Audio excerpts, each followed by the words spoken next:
beaucoup. C'est gentil. Oh, tu perds les poils. Oui. Oh, le pauvre chien.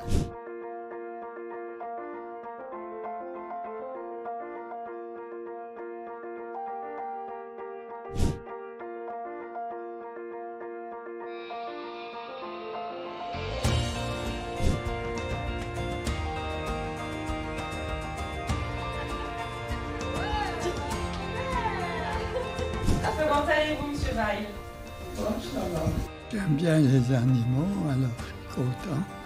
Quand on vient me voir, ça m'apporte un peu une autre distraction. Ils ont leurs habitudes.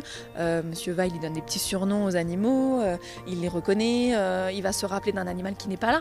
Donc d'un prénom d'un animal qu'il avait la dernière fois qui n'est pas là. Quand j'étais plus jeune, j'étais attirée vraiment par les animaux. Et j'ai vu que ma grand-mère, qui avait les prémices d'une démence de type Alzheimer, réagir vraiment au contact de mon chien. Et par là, j'ai compris que l'animal pouvait vraiment aider l'humain.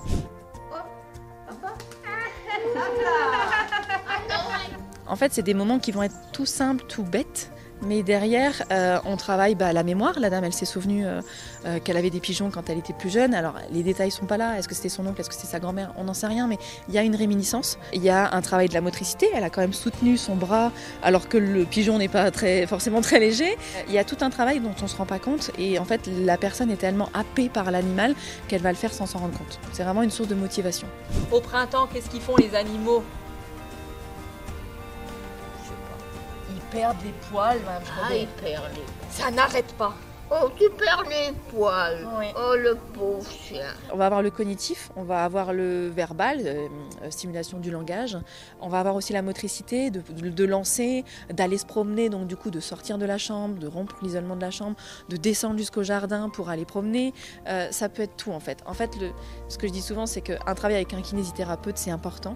Mais s'il y a un chien au bout qui nous attend, qui attend la croquette avec un grand enthousiasme, ça va tout de suite beaucoup plus motiver, quoi. Ils l'attendent avec impatience. Au démarrage, la périodicité c'était mensuel et là on est passé à 2 fois par mois parce que ça répond vraiment à un besoin et les résidents sont vraiment dans une attente forte de cette rencontre. Parfois on couple aussi avec les enfants parce qu'on invite la crèche. Et donc on a des échanges un peu intergénérationnels et la médiation animale est un peu le support de cet échange. Et là il y a rencontre avec les enfants, les animaux et les personnes résidentes.